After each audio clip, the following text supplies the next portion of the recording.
Tell AI about your job, right? This is what I do. These are some of the tasks that I do during the day. These are the ones that I don't like.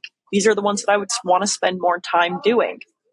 How can I use you as the AI model that I'm talking to, right? To do less of the things I don't want to and more of the things that I do.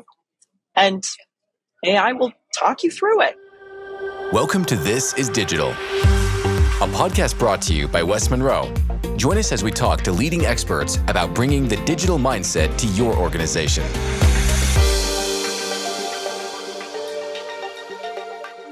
Hi, everyone, and welcome to This is Digital, a podcast where we break down the latest digital trends and share tips on how you and your company can be digital. I'm Christina Galuzis, the Director of Communications and Public Relations here at West Monroe. I'm happy to be hosting another Season 4 episode on one of my favorite topics, AI. In today's episode, we're going to be talking about enterprise-level workforce optimization, which is quite a mouthful, but it essentially means how do you make sure the right resources are doing the right tasks for your company? We are going to be especially talking about AI's game-changing role in all of this. Today, by the end of the episode, you'll have a better understanding of how AI is a powerful new player in workforce optimization. And to accomplish that, we've brought the right experts to the table, first starting with Stephen Kirz, who is the National Practice Lead of the Operations Excellence Practice here at West Monroe. He also is the lead of our San Francisco office. Stephen is a strategic consultant with a proven track record of driving value for clients in the technology, finance, and healthcare industries, as well as many more. As the leader of West Monroe's San Francisco office and OpEx practice, he specializes in leveraging AI to optimize workforce strategies and deliver significant cost savings for our clients. I am also excited to welcome Brigitte to the podcast. Brigitte is a senior manager in West Monroe's commercial growth team. She is a critical team member of the AI Center of Excellence here at West Monroe. Brigitte focuses on creating comprehensive solutions for our clients, spanning product development, operations, strategy, and AI, all that work together to help our clients achieve their goals. With all that in mind, we are going to dive into today's episode because we have a lot to cover. Well, I would like to say something about Stephen, actually. Yes, do it. As one of the original members with Christina on the AI COE, when everyone was still debating, is this even going to be a thing? Should we care? Should we pay attention? And the original members of our COE, I feel like we were just like knocking down doors. Please listen to us. Have you heard the good word of AI? Like, can we save our souls? Stephen Kirz was one of the people who opened his door and said, okay, yeah, let me hear what you have to say. And saw the value, saw the impact, and was one of the first leaders to start driving this both internally and for our clients. So big shout out to Stephen. I would agree with that. Stephen has been a champion of AI at West Monroe and in general. Stephen, what do you have to say for yourself? I think Brigitte and you are giving me too much credit. I think instead the credit goes to Brigitte and EJ. When I approached them to say, look, I want to create a practice where everybody is trained to be a prompt engineering super user. As a passion project on the side, they agreed to help us build the training for that late last year before that was even a thing. And it's been game-changing for the practice. I love that.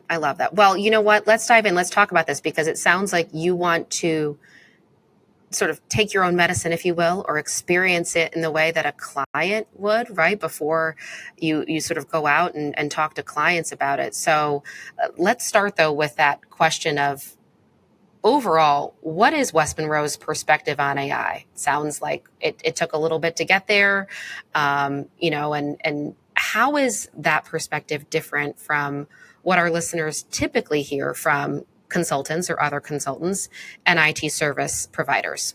Brigitte, I don't know if you want to take that one first. Yeah, I can definitely start there. I think there's a couple of things that are really, really interesting about how West Monroe is approaching AI. And to Stephen's point, right, we started training with operations excellence before that was even being talked about full stop in the industry. I think that's a key difference. If you have not done this internally and learned the lessons through the blood, sweat, and tears of applying this, I'm hesitant about how you're going to do this in someone else's organization. There's so much that you learn as you're doing this internally, and it needs to be done internally first before you can really drive that value. And I think we see that in a lot of the data, right? Because if you look at the numbers of people that are trying to actually quantify the return on their investment with AI, only 42% are seeing a return. And honestly, even that 42%, I would say, show me the Carfax, because there's not the same perspective that West Monroe has, that this needs to have a very strict understanding of what is the value hypothesis, how are we going to track it, how are we going to get there, and then how are we going to continue to iterate and improve on that. What do you think, Stephen? I agree. I think that context is important to why the West Monroe perspective on AI is unique. It's simple, but the disappointment execs are talking about is a result of everyone thinking AI is a type of technology that can be deployed like RPA or ERP or a SaaS solution. And as a result, execs are relying on the IT department or IT service providers or management consultants to define the right use cases and then roll them out. And we're not surprised that those solutions aren't being adopted with the alacrity that people anticipated. Here's why. Our perspective is AI is not a technology in the traditional sense. AI is a type of talent. And once we change clients' mindset to see AI as a talent type instead of a technology, you can unleash the potential of AI in ways that you can't when you haven't gotten out of that technology mindset. It's so interesting. So let's talk about that for a second. When you or anybody else that you've sort of witnessed at West Monroe sort of explain that or say that to either a client or to somebody else, what is the reaction, right? What is the reaction when you see somebody's mindset change, or when you see somebody, is it an aha? Do they immediately agree? Do they say, no, it's definitely a technology, I would never consider it a type of talent? What type of feedback do you get? Honestly, I think it depends on who you're talking to. A lot of the business leaders that I've spoken to, when you say something like that, they're like, oh, that makes total sense. That's why I'm feeling the tension that I'm feeling with trying to understand, I'm looking for a vendor, I'm looking for a platform that I can just buy and fit in here into my stack. I feel like oftentimes when you're talking to a technologist, though, they're like, what do you mean this isn't a technology solution? I need to understand how this fits in with our current data architecture and our tech stack. And right, that's kind of the point, is that truly both of them are right? That's why it's important to consider it a type of talent, just the same way you would look for a multidisciplinary, right, employee, a multidisciplinary talent type. AI is that straddle between both, which means that inherently it can't live in a silo. It needs to be something that's truly integrated into how you're thinking about accomplishing the work. So that's what a fantastic answer. And let's talk about that. So how does a change in mindset that you just described, and described very well, so I'm not going to try to describe that. How does that change in mindset then unleash AI's potential? How does that perspective then, accelerate time to value or value creation? How does it sort of flip the switch from point solution that isn't working to, wow, we're really changing the game, or we're actually figuring out how to create value from AI now? I think you have to step back a little bit in terms of how that mindset can do that. picking up on what Brigitte said, what we're talking about is understanding that right now in its infancy, AI isn't replacing folks the way RPA can, right? It is enhancing what they do, augmenting what they do. You have to think of it as improving things at the task level. And then once I walk you through that, I think it becomes easier to understand how it unleashes the productivity. The simple famous example is thinking about one of AI's experts, Dr. Jeffrey Hinton. About 8 years ago, he said famously, hey, we don't need to train new radiologists because AI is going to be so much better at identifying what's going on in an X-ray than a doctor can. You won't need any. Fast forward to today, you've got in the US almost 40% more radiologists than we did in 2016, with an unemployment rate of less than 1%. So on the surface, people would say, wow, another example of AI's failure. But that's because they think of it as a technology that might replace people rather than augment one. When you look at what a radiologist actually does, there's 26, 27 activities they do in a day. And looking at the x-rays and identifying what's wrong in the x-rays, one of them. So what AI's done is it's made that task more efficient and actually more accurate. But that's what we're trying to help people understand, that when you train everybody to use AI tools, in this case, prompt engineering, to make their day-to-day stuff more efficient, you're helping them across a bunch of activities to become more efficient. So if you listen to the Stanford Institute for Human-Centered Artificial Intelligence, right, that focuses on breaking things down at that level, at the activity level, I think they estimate that 80% of workers can use AI to help with at least 10% of tasks. And for 20% of workers, AI can help with at least 50% of their tasks. And that's today. And over time, of course, that's going to increase, and how it helps those tasks is going to increase. When you see it at that level, right, you recognize that training your employees may be the most important thing, that it is a type of talent. The metaphor we use that really helps execs click around this concept of AI as a talent instead of technology is to say, when you train your employees to be prompt engineers, you're giving everybody an intern. We all have to check an intern's work, but we all love having an intern to perform our busy work so we can focus on the more value-added stuff. So training everyone to be a prompt engineer is like giving everyone a very special intern who has access to all human knowledge, has perfect memory, and gets smarter every year, and is going to be helping your employee for the rest of their career.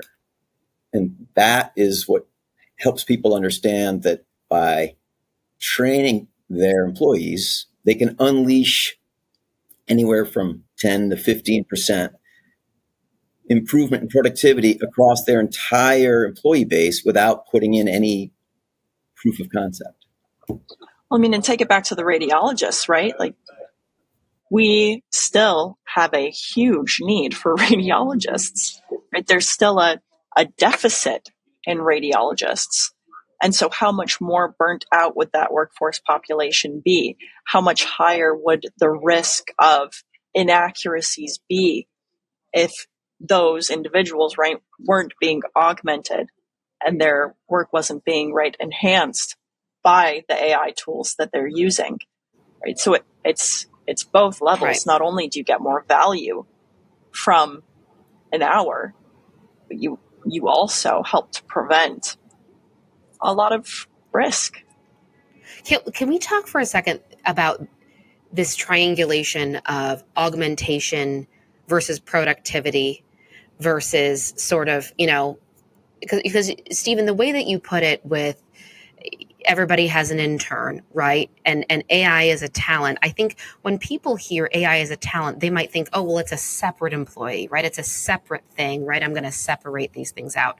But when you put it as everybody has an intern, right? It's okay, well, everybody has an assistant, and then they get the idea of productivity. How do you talk to business leaders and those that are in charge of massive amounts of employees, right? Like the major numbers of work, like some of the biggest companies in the world I know that you work with, right?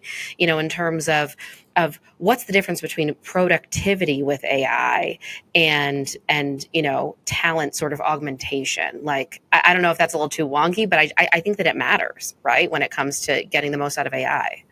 Yeah, I think this goes back to what Brigitte was talking about in the very beginning around training our own teams, because we saw the productivity improvement, the efficiency improvement, the speed at which people did things, the accuracy with which people got things done within only 5 to 6 months of training, right? Which, by the way, is exactly what the Stanford Institute predicts in their models. Yeah. What that means is that people are leveraging prompt engineering to get a bunch of busy work done faster than they ever have, right? And everybody's overworked. Talent is the number 1, 2, or 3 problem in every client we walk into because there's a deficit. They can't find enough skilled employees to do the work. And so being able to make all of your employees more productive, let's just say for argument's sake, about 15%, is a no-brainer. It's easy. All we do is create a secure AI chat platform because, of course, clients want to protect all of their confidential information, et cetera, and then train their employees to come up with ways in which they are making themselves more productive, right? They're completely incentivized to do that. And by the way, coming up with great ideas, really good ideas of the ideal use case to apply AI for in their area of expertise, whether that's supply chain or financial management or whatever function they're in. They're going to be the ones coming up with the best use cases once they understand AI and love AI because it's making their lives more important. The thing that I think is game-changing is different, right? The 15% productivity improvement, you just need the AI chat platform we build for you and we train your folks. What's exciting, what's game-changing, and the value we're creating is applying that mindset within a holistic framework that we developed across all talent in the org. We call that framework the strategic workforce optimization. It shows clients how to optimize their talent mix in ways that are driving material value, and the framework allows them to amplify the value of AI across all talent. In fact, I want to start calling it the model for AI talent transformation. And at just 2 clients, 9 projects, that framework has, our clients estimate that framework's saving them over the next 5 years over $1.7 billion. 2 clients, 9 projects. And the chief accounting officer at one of those clients says we're sandbagging and the savings is going to be 20% greater. Sandbagging. I love that, sandbagging on a $1.7 billion dollar savings. That's great. How do you quantify something like that? Is it individual productivity? Is it, like how? I'm so curious because I think everybody who's listening is also curious. How are we quantifying something like that? So typically that is really easy to quantify because we're talking about filling open roles at employees where we need employees, or it is optimizing services that we're paying someone else to do for us. Sure. The strategic workforce optimization framework is easy to understand. It basically says there are 3 simple ideas that help people think about talent holistically for the first time. One is there are 4 kinds of talent: your employee, your contractor, your outsourcer, and your Gen AI or automation solution. Those are the 4 kinds of talent. The second idea is each talent type is ideally suited to perform certain activities. And the third idea is just aligning your organization's talent type to the activity that it's ideally suited to perform drives the material value.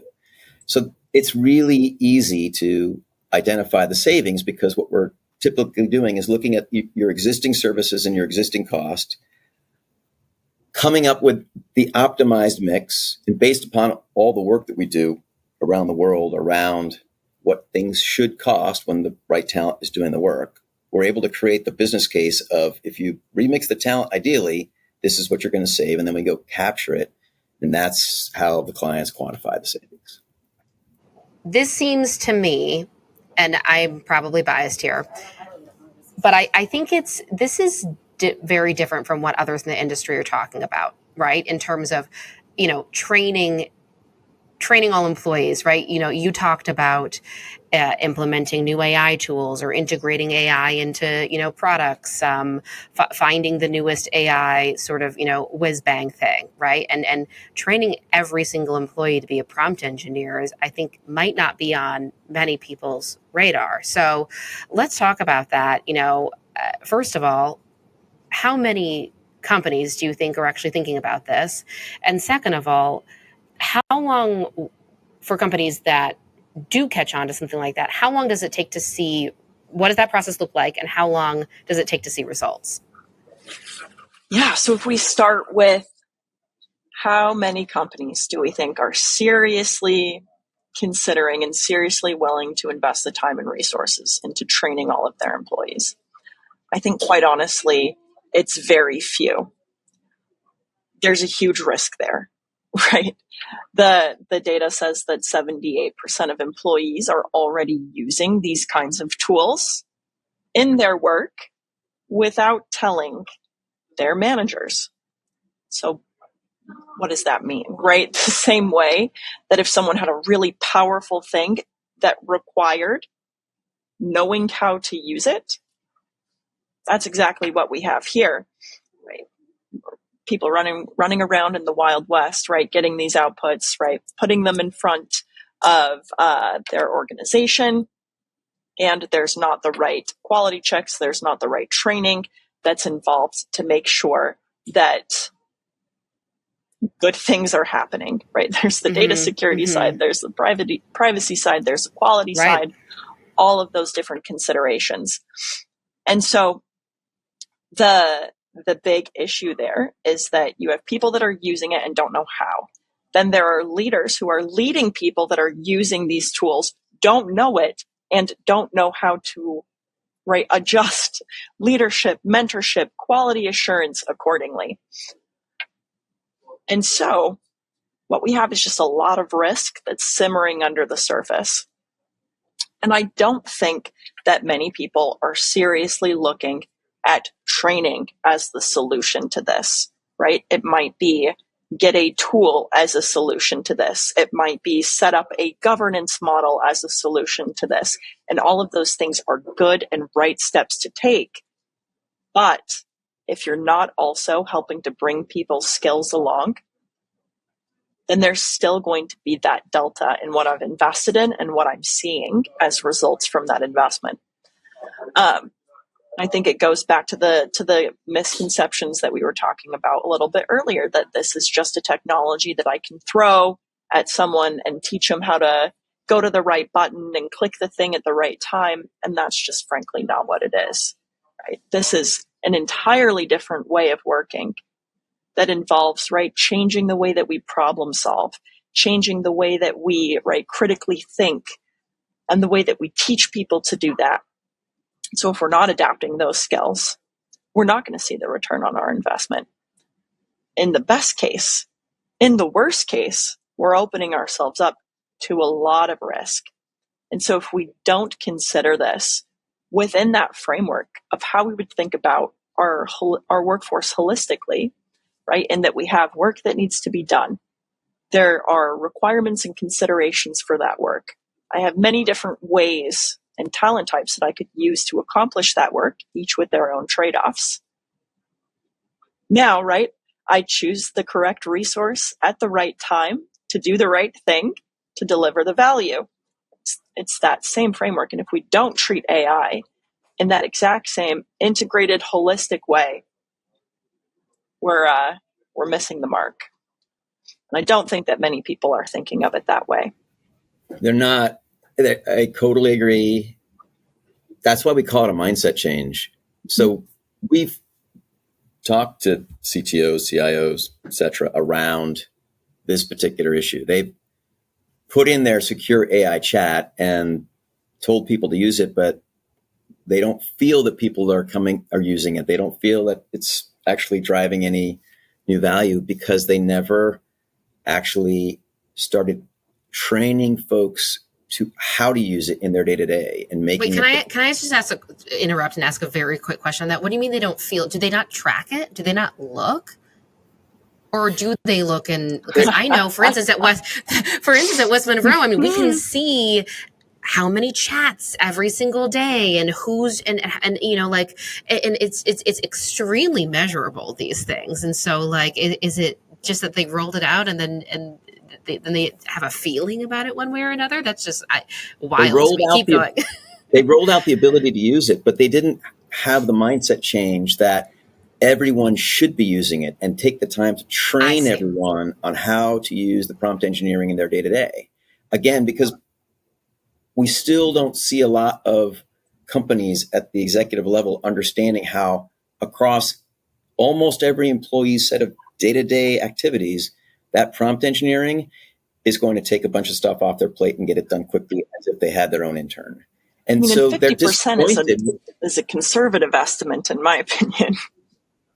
And so they're disappointed, but even when they say, please use prompt engineering, that no one's jumping at the opportunity to do it. However, when you take the time, have the mindset change that this is giving everybody an intern, that this is really going to make everybody more productive, and you encourage everybody to be doing that, and you celebrate the great ideas that folks have on how they're using it in their day-to-day and then sharing that within the organization, it's a completely different reaction. And that's when within 5 to 6 months, you can measurably see and hear from your own employees how great this is and how they're using it to improve their day-to-day. And that also leads to great ideas on use cases that your IT department or the management consultant from the outside would not have come up with, but your employees will. One thing I will just say, sorry, Brigitte, on the intern, item is that's actually one of the reasons why we named our West Monroe's. So West Monroe, for those who are listening and you are unaware, but we have a secure chat internally, and there was a lot of debate whether or not to personify it and name it or not, and give it an actual human name or not. And we did. And I was a part of that, being the marketing lead in the AI COE. And we ended up naming it Nigel, because NGL is a phrase that is well known to all West Monroers, for building the next generation of leaders. That is our mission. And because it is our perspective that AI is an intern, that Nigel is sort of sitting there waiting to help, right? He is a next generation leader, a next generation LLM, if I am channeling Eric Brown here for a minute, to sort of help us all do our jobs better and faster, that we did give that name. So that might not be the right path for every single company out there, but it did actually help, I think, change that mindset and reinforce that mindset for all of our employees. I did just want to touch on a point that Stephen made, right? That by training your employees, they will be able to highlight and surface where additional value lies. I think this is super, super important to hit on, because what is the value of X number of chats in a month with your tool that you've invested in? What is that? What does it mean for anyone, right? What does the amount of unique sessions on your chat browser, right, that you've invested in mean to anyone, right? For all we know, right? You're planning an itinerary for your vacation to the Bahamas. But what Stephen hit on that's really important is that, right, your employees already are the owners of your value chain. They're the ones who are in the weeds, understanding what needs to happen to be able to execute on work and deliver that value, right? They are the owners of the value that we deliver as a company. And so when you give them the training, when you give them the tools and you empower them to be able to understand how to apply AI, they will enhance your value chain because they're looking at where am I spending my time currently, where it's wasted. I could be doing other things that have a higher value, not only to our value chain, but to myself as an employee and to all of my fellow employees, right? It's saying we have an opportunity to open up a new value chain here because we're able to shift where we're spending our time. And whether that is happening through an employee being augmented, right, supplemented by using AI tools themselves, or whether that's through automation, or whether that's right the capabilities of AI enabling you to solve a problem in a different way. All of that is only ever going to be able to come from the owners of the value that you're delivering. I think that's a fantastic point in terms of, you have to push people only so far in being prescriptive about how they use it, right? Because they really are the owners of that domain. How I use AI is probably very different than how Stephen uses it, right? As a writer and owner of content at this firm, I use it in a lot of different ways than I'm sure that Stephen does.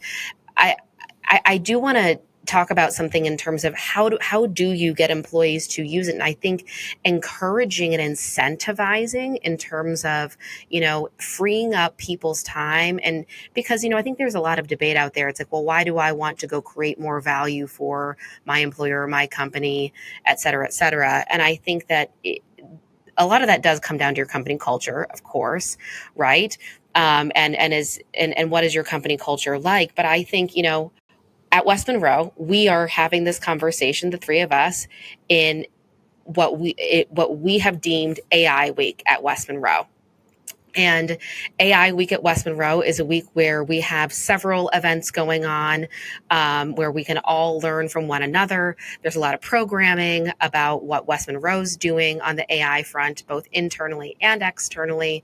And the firm has, decided to invest a lot in AI and put forth, and sort of put a stake in the ground and say, hey, this is really important. And so I think, number one, I think, you have to sort of show employees the way on what is important and what is not and why it's important. But something that's really fun, I think, about AI Week at West Monroe is there was a contest. Show us how you're using it, right? Show us how you're using it. And there were different categories for our contest.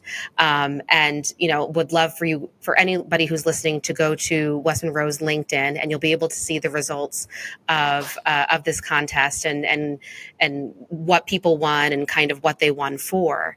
But we did the contest, because we wanted to see how people are using it. And Brigitte, I'm pretty sure, I think you got to see a lot of those submissions. Tell us what some of those submissions were like, and perhaps what a contest like that could do for a company, to incentivize people to use prompt engineering more. Yeah, I think what is fantastic that we saw in all of our contest submissions is how many people were trying to think of new ways to do something, which is exactly the kind of culture that you either need to create or enhance in every way, shape, or form, right? And what I also loved is seeing how many submissions came from all different parts, all different levels, all different places of our firm, right? That culture that enables and empowers an L1, right, to be able to raise their hand in a meeting and say, hey, that's an entry-level employee for those who are listening. Yeah. Entry-level employee at West Monroe. Yes. Someone fresh out of school, right, to be able to raise their hand and say, we can do this in a new, different, better way, and have the people in the room say, great, show me, let's do it. And I think that that's what we got to see a lot of in this competition, is everyone at all levels challenging themselves to think about, how can I, spend my time doing things that I enjoy more and feel drive more value, and less time doing the things that I don't think are particularly valuable. And having the entire firm sit down and pay attention to that and to celebrate that, I think was just a phenomenal moment, and really helps to stress the importance of that cultural element. Christina, the question you posed around incentives and incentivizing is a very important one. Again, going back to how important the mindset change is to getting the most out of AI from your employees. Part of the reason that use cases are typically failing is employees aren't adopting the use case, the AI solution. That's not the case when you think about and train your employees to think about using AI for themselves. What we found universally is when you say, this is to help you, this is actually improving the employee value proposition. We're training you to use this to make your life easier, to make your career more successful. And people use it in their day-to-day. They feel great about using AI every day. And that approach, that mindset change actually, I think, is addressing this concern that folks have, typically fear as an employee that AI is going to replace their job, and help them understand how it's improving their job.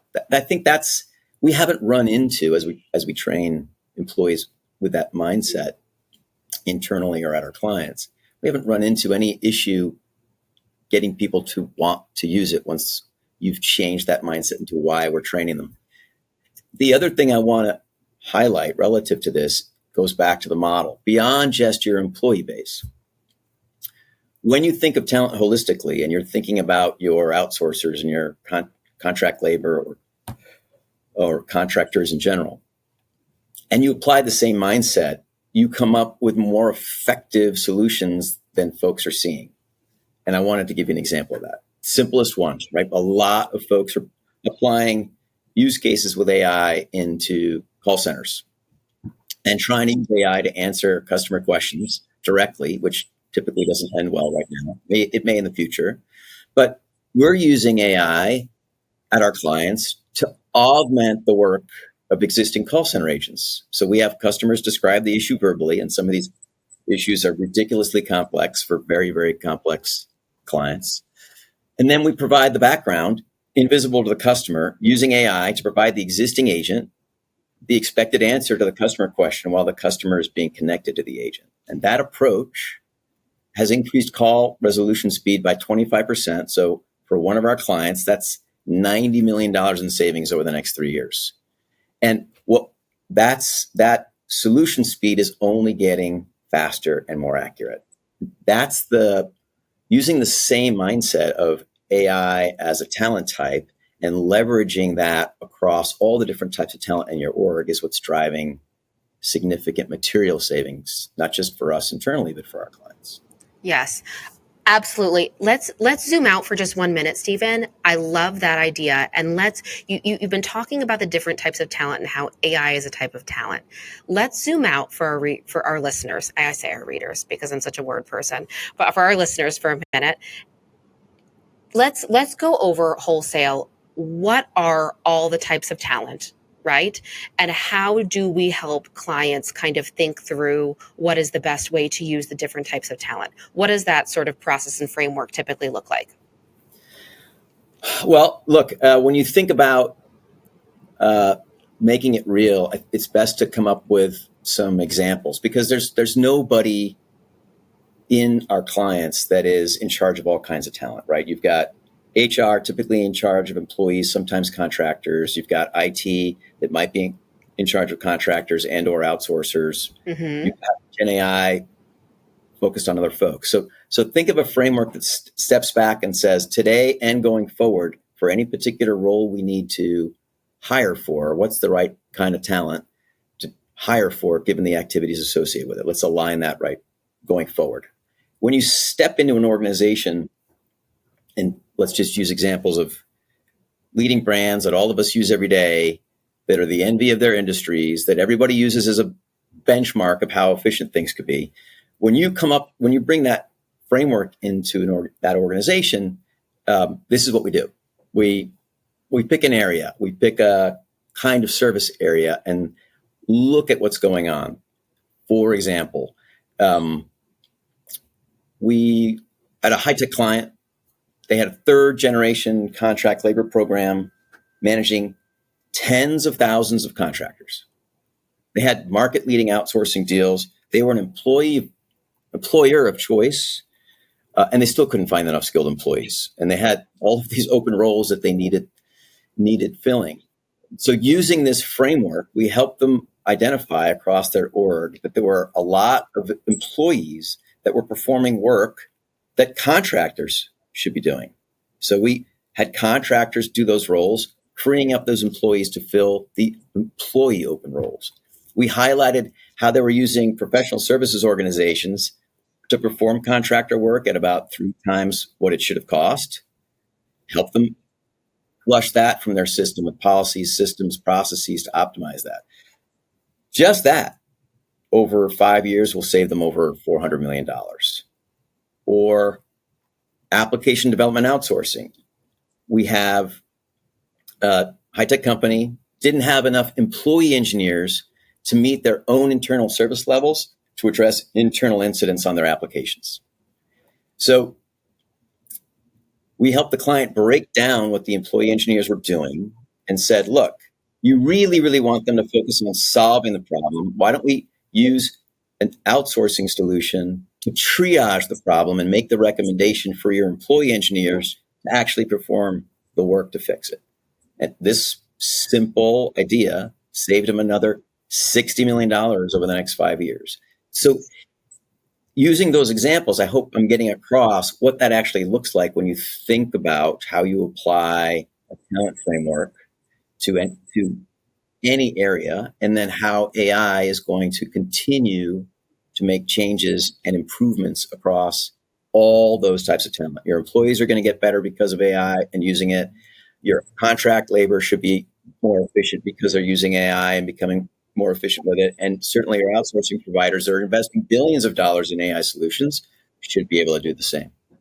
Can I just say one thing I love about the strategic workforce optimization framework is that it is incredibly complex to do this at an enterprise organization at scale. But it's the same types of things that we think about and the trade-offs that we make in our head as we're even just like living our life and managing a household, right, with our family. Like, I know we need to eat dinner. This person should not be doing it because it will be too salty, inedible, and will have to be thrown out. So that leaves these other resources in the household to be able to do this task, and this task, right? We're going to augment our time by doing TurboTaxes for our taxes. We'll use the Roomba to do the vacuuming, right? I'll do the cooking because I can, and other members of my household cannot, right? They'll instead take out the trash, do this. And we think about it in the exact same way. There's things that need to get done. There's trade-offs that we'll make in order to optimize that balance for what we're trying to get out of the work that we're doing. And it's such a natural thing that we do in our lives, but it's so incredibly complex when we think about it at the enterprise scale. Specifically to Stephen's point, if we're not looking at this holistically the same way we do our households, how are we supposed to understand that balance? No, it's such a good analogy, Brigitte. I mean, and a lot of people I think changed the way they bought groceries in the pandemic, but I never looked I never looked back because I started picking up and then getting mine delivered, and I've never looked back. I have outsourced. I outsourced that. Right. And that is something that is outsourced. And to your point, a robot, might vacuum my floor. But so every now and then I do the task as well. And so to your point, we in our household, do the exact same thing as what you just described with strategic workforce optimization. There is the right task for the right type of talent. And that shifts over time, right? Depending on the needs of the household. And so I think that's a really, really interesting way. And, so my follow-up question, I guess, to both of you on that is, we could continue to use the household analogy if you would like. Is it hard to get different business leaders to work together around that, especially at that enterprise level, right? Because Stephen, you described how, different employees and different talent types are reporting into different parts of the organization. So it's not like there's one. I mean, there's usually a CEO, but the CEO isn't always making all of these decisions right at that granular level. So how does that sort of get scoped and decided? It's a very complex sale. It's an easy idea to talk about 4 different types of talent and aligning the right talent to the activity, but it's a very complex sale. So what typically ends up happening is within the confines of any particular owner like HR or IT, we will optimize within that area across all of the different talent types. That's typically how we get in. And the clients that really get it and see the incredible value that's driving recognize that this is a framework that they can use going forward as they think about all of talent to start aligning talent in the future to the right work that it should be doing. That's a critical reason why they're attracted to it, but it's difficult to sell it at first at that holistic perspective because it's different owners of very different areas of the business. I mean, I think of my parents. My dad is finance. My mom is a macroeconomist. So you have one person who's looking at the cost benefit trade-offs. You have another person who's looking at the cents on the P&L.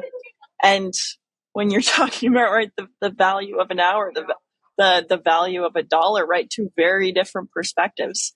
You see the exact same thing, right, with two different leaders of an organization, right, that value different things, and that party that helps you to take a step back and look at what are we trying to accomplish across all 4 talent types, and then how do we balance accordingly is so critical and so important, because at the end of the day, we all want the same thing. We want the work to be done the way that it needs to be done to drive the value that it's supposed to. And having someone to help you to understand and build the muscle of that framework is so, so critical. I have a couple more questions, and then I think we'll need to close. But I think as generative AI has come on the scene here, how much has it changed the game, right? Because I think, Stephen, you've been doing this a long time, right, in terms of strategic workforce optimization. How much is AI changing the game from a strategic workforce optimization perspective, and enterprises really being able to, I don't know, but either completely rethink, yes, save money, sure, but just truly do things differently in a way that they've never been able to before? I think it's completely different. That's why I'm trying to help people understand it's not a technology in the traditional sense of a technology. That's why we're trying to help people understand it's a talent type. It changes everything. And the important thing to understand is it's only the beginning, right? The power that we're going to be getting from prompt engineering super users will only increase throughout their career. It's just the beginning of what we're doing. And put aside the dollar savings we make for clients, just how much better or happier the employees are that they're being invested in, that they're able to get their work done more accurately, more efficiently, have less burden on, that they can do more with their time. Put aside all those things. There's a very big, I think, qualitative improvement that anecdotally, we see at West Monroe, right? West Monroe, unlike any other firm I know, sends a net promoter score survey to every client when a project is complete. And West Monroe's long been known for world-class results, 80% net promoter scores. This year, as of last month, the practice that required AI training saw its NPS scores jump into the 90s. For us, it's very, very different than anything else we've ever done to improve our delivery. I love that. So measurable, Stephen. Always measurable. Good for you. Brigitte? I mean, cost reduction is so early 2024. We laugh, but it's like the pace of this technology, the pace of what we can do with it is changing so quickly. And that pace increases even more exponentially the more you put it into the hands of people, right, from different backgrounds, different ways of approaching things, right, that diversity of how we use these tools and leverage these tools, it's only going to increase the pace of adoption.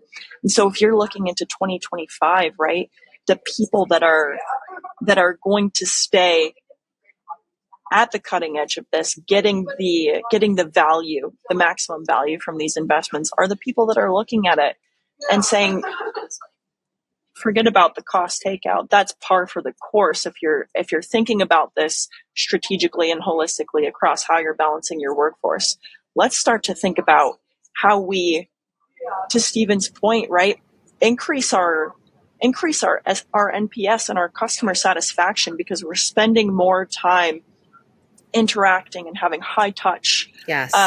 right, investment. Quality with of work our is better. clients. Exactly. How can we scale our work to improve, right, the quality and improve the level of insights that we're able to get, right? How can we take someone that might be a performer that's like a C, right, and get them to a B or an A much faster? And how can we, right, level the playing field so that everyone can be a top performer and deliver value? How can we take something that used to sit on the L side of our P&L primarily, right, and get and open new value streams that are going to enable it to drive the P, right? When we're thinking about those things, we're thinking so far beyond cost savings, right? We're thinking about how do we truly change our business models and our business architectures to be able to just blow the level of value of what we're doing right today out of the water tomorrow. Brigitte, you make me think about what you said earlier. So the longer clients wait to train employees on how to do this right and or safely, the longer there's a risk within those organizations. Furthermore, the more people hear about how other people are using it and how AI is making their lives better when they're not being trained, the more apprehensive or scared they are, the more behind they feel they are. I feel that in 25, 26, 27, we're going to see a lot of companies recognizing what Brigitte and I are talking about, what West Monroe is talking about, that training our employees to be excited, confident in using AI to do their daily work will accelerate, and it'll become the norm for every employee. The companies that do it first have a competitive advantage. I love that. Okay, final question here. Since I know you both are avid users of AI, what have and you will consider them, or you will consider AI your intern. Name one thing you've recently asked your AI intern to do, or what is sort of the best thing or sort of a nice tip that you'd like to give our listeners? What would you like to share about how you've personally used AI to improve your professional life? Oh, there's so many different. I know there's so many, but you got to pick one right now. Let's pick one. I'm going to say the number one thing that I think that AI has helped me with, and that it's the number one thing that I do when I do trainings. AI can teach you how to use AI. It's very good at explaining concepts and helping you to understand how to apply them. So my challenge to any listener or person that I'm training is tell AI about your job, right? This is what I do. These are some of the tasks that I do during the day. These are the ones that I don't like. These are the ones that I would want to spend more time doing. How can I use you as the AI model that I'm talking to, right, to do less of the things I don't want to and more of the things that I do? And AI will talk you through it.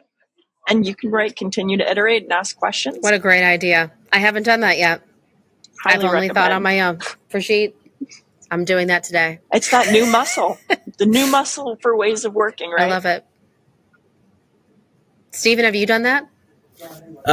No, but I'm going to as well.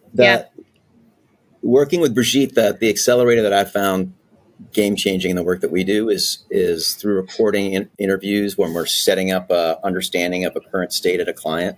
Yeah. Then using AI to turn those interviews into a process flow automatically, that's completely game changing for consultants. We record all of the interviews and it comes up with the first initial draft of what that process flow looks like to drive an 80% 80% accurate. Yeah. Well, I would say almost done deliverable. Then, like if it was an intern, we check all the work. But that's game changing in terms of our ability to quickly work and develop a current state solution for our understanding for our clients. That's the one that I find most important. And then the simplest trick that I would give users who aren't already using it, fundamental trick, is play with different personas, right? So let's say, for example, you had a bunch of interviews and say, okay, if I were the boss of these people, what should I take away as concerns about my direct reports? What are some of if I were coming into this organization and I wanted to make people work more collaboratively together, what are some of the things that, based on these interviews, we could do to make that happen? And it'll instantly give you answers based on the persona that you give it. Yeah. I completely agree on the persona thing. I often use that. As the leader of PR at West Monroe, provide a morning daily news briefing for our executive team. Here's the top news stories of the day that you should know. And I often have AI, summarize them because and I check the work.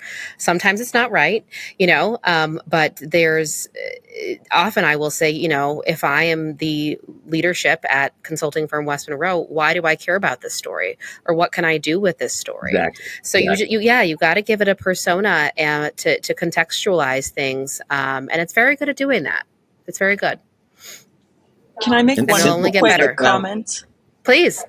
On the specific tool that Stephen brought up with understanding current state process flows. I think this is a super interesting one to bring up when we're talking about training, because for more technical listeners, right, this is a tool that's built around agentic workflows where we are, right, teaching an AI how to think and reason in the same way that we do.